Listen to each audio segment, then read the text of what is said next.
De l'Évangile de Jésus-Christ selon saint Marc, chapitre 7, versets 1 à 13. En ce temps-là, les pharisiens et quelques scribes venus de Jérusalem se réunissent auprès de Jésus et voient quelques-uns de ses disciples prendre leur repas avec des mains impures, c'est-à-dire non lavées. Les pharisiens, en effet, comme tous les Juifs, se lavent toujours soigneusement les mains avant de manger, par attachement à la tradition des anciens. Et au retour du marché, ils ne mangent pas avant de s'être aspergés d'eau, et ils sont attachés encore par tradition à beaucoup d'autres pratiques. Lavage de coupes, de carafes et de plats. Alors les pharisiens et les scribes demandèrent à Jésus, « Pourquoi tes disciples ne suivent-ils pas la tradition des anciens? Ils prennent leur repas avec des mains impures. » Jésus leur répondit, « Isaïe a bien prophétisé à votre sujet, hypocrite.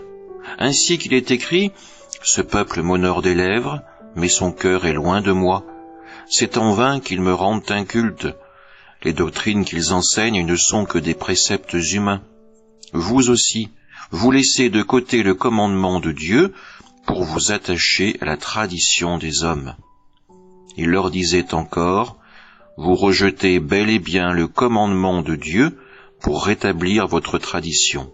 En effet, Moïse a dit, « Honore ton père et ta mère », et encore, « Celui qui maudit son père ou sa mère sera mis à mort. » Mais vous, vous dites, « Supposons qu'un homme déclare à son père ou à sa mère, « Les ressources qui m'auraient permis de t'aider sont corban, c'est-à-dire dons réservés à Dieu. » Alors vous ne l'autorisez plus à faire quoi que ce soit pour son père ou sa mère. Vous annulez ainsi la parole de Dieu par la tradition que vous transmettez, et vous faites beaucoup de choses du même genre. Acclamons la parole de Dieu. Dans l'évangile de ce jour, nous retrouvons les scribes et les pharisiens en train d'attaquer Jésus sur le comportement de ses disciples. Ils ne se sont pas lavé les mains avant le repas, ils n'ont pas respecté les ablutions rituelles demandées avant de passer à table.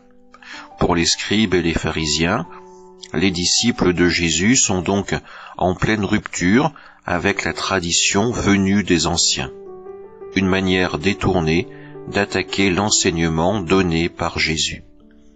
Jésus va alors les confronter à leur propre incohérence, celle de ces dons réservés, déclarés corban, où un enfant peut mettre son argent sous la protection du Seigneur, afin de ne plus avoir à aider son père ou sa mère dans le besoin.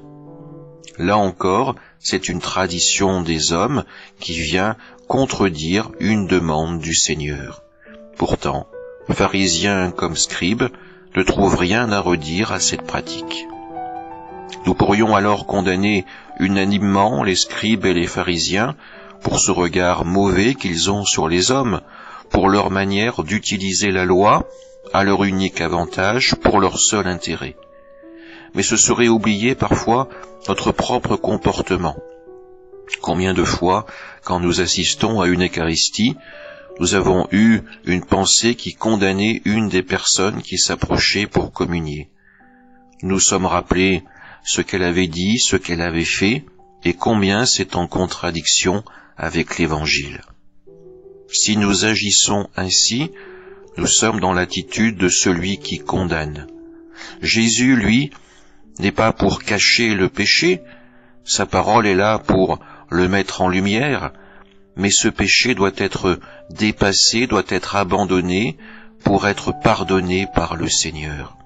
Jésus est là pour aider les hommes à s'approcher de la table de Dieu et non pas pour en interdire l'accès. Amen.